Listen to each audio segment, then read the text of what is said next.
Une femme âgée est expulsée de sa maison lorsqu'elle fait faillite. Elle finit par vivre dans un refuge jusqu'à ce qu'elle reçoive un appel surprenant. Ce n'est pas ainsi que j'avais imaginé ma vie. Sans domicile fixe à 87 ans, je vivais dans un refuge, avec tout ce que je possédais dans un sac de voyage. Quand vous êtes jeune et que la vie vous lance une balle courbe, si est différent. À mon âge, je savais que je n'avais pas le temps de me remettre sur pied. J'étais au tapis et je n'avais plus rien à faire. Si est ici que je vais mourir. Je serais enterré dans le champ du potier. Je pensais que personne ne le saurait ou ne soucierait.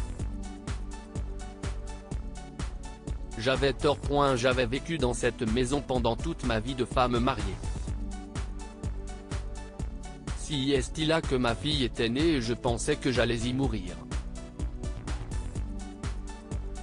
Nous avions acheté cette maison alors que nous étions jeunes mariés, Hubert et moi. Il m'avait dit, Barbie, l'hypothèque est peut-être lourde, mais si est aussi un investissement dans notre avenir. Si est notre maison et personne ne peut nous la prendre. Comme il avait tort. Je suis sûr que si Hubert était toujours vivant, cela ne serait pas arrivé. Hubert était plus sage que moi.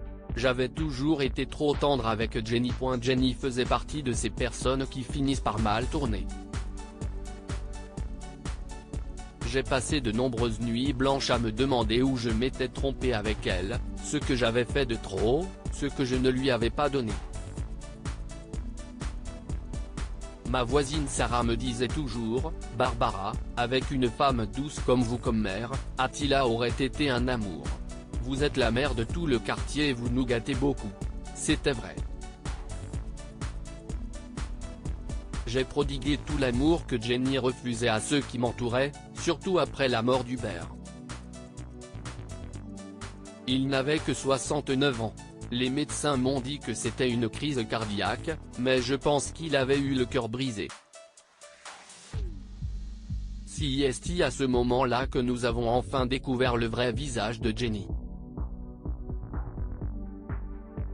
Une menteuse, une arnaqueuse, sans scrupules et insensible.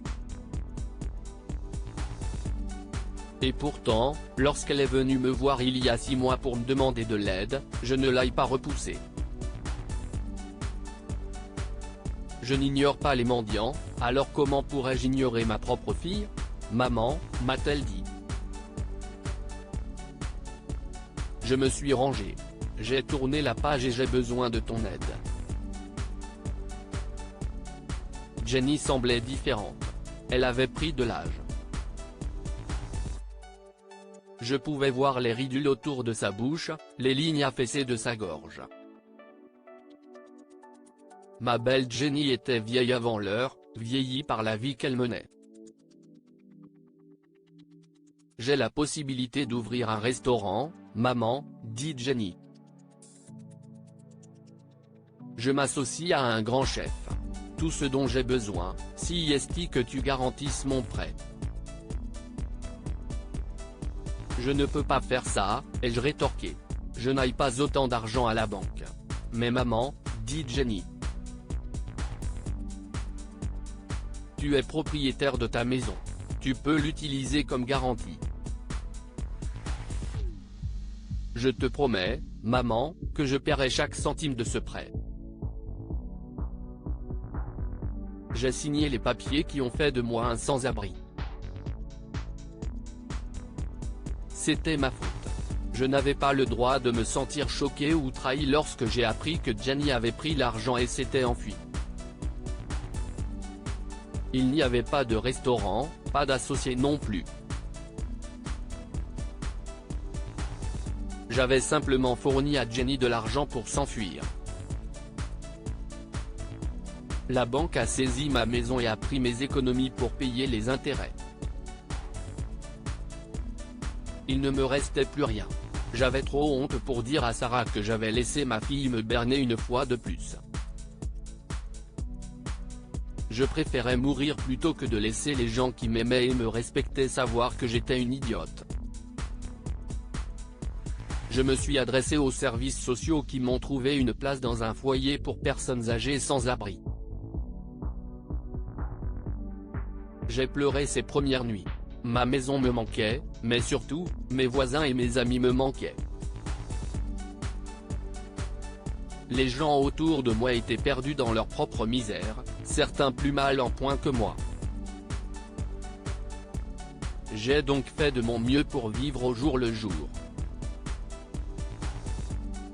La pension d'Uber était trop faible pour payer un loyer, mais elle me permettait quelques luxes, comme mon téléphone portable.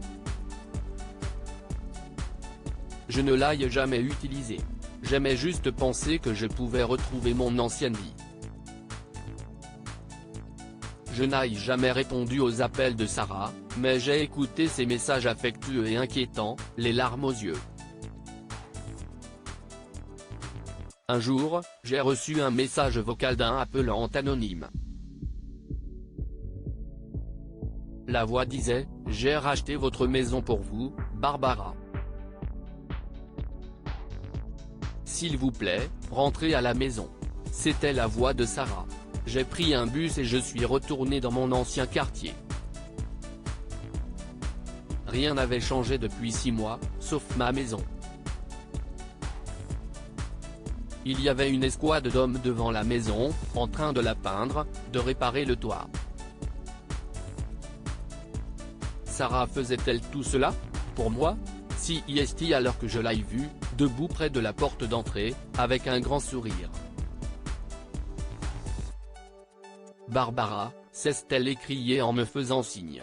J'ai couru vers elle, elle m'a entouré de ses bras et m'a serré fort. Je ne pouvais pas m'arrêter de pleurer, alors elle m'a fait entrer dans sa maison et m'a donné du thé. Qu'est-ce ce que tu as fait? Ai-je demandé. Eh bien, a dit Sarah. La banque a mis ta maison aux enchères, alors j'ai fait une offre et je l'ai gagnée. Je veux que vous reveniez à la maison, Barbara. Si est votre maison et vous n'aurez jamais dû la quitter. Je ne pouvais pas renier ma propre fille, ai-je murmuré. J'ai eu tellement honte quand j'ai réalisé qu'elle m'avait escroqué. Si est pour ça que je ne t'ai rien dit, que je n'aille pas répondu au téléphone. Je sais, dit Sarah avec douceur. Mais vous voyez, j'ai plus besoin dans ma vie que de la valeur de cette maison, Barbara. Vous avez été la mère que je n'ai jamais eue et je ne pouvais pas vous laisser vivre dans un refuge. Le jour où j'ai réintégré le quartier, ils m'ont organisé une fête. Alors que je me tenais là, entouré de visages aimants, j'ai réalisé que je n'allais pas mourir seul. J'avais une famille. Que pouvons-nous apprendre de cette histoire? La famille, ce sont les personnes qui vous aiment et vous soutiennent. Alors que la fille de Barbara l'a escroquée et l'a laissée sans abri, sa voisine Sarah a veillé à ce qu'elle ait un toit. Quel que soit l'amour que vous portez à vos enfants, vous devez toujours faire attention à vous. Barbara n'aurait jamais dû mettre son bien-être en danger, surtout lorsqu'elle savait que sa fille n'était pas digne de confiance. Partagez cette histoire avec vos amis. Elle pourrait égayer leur journée et les inspirer.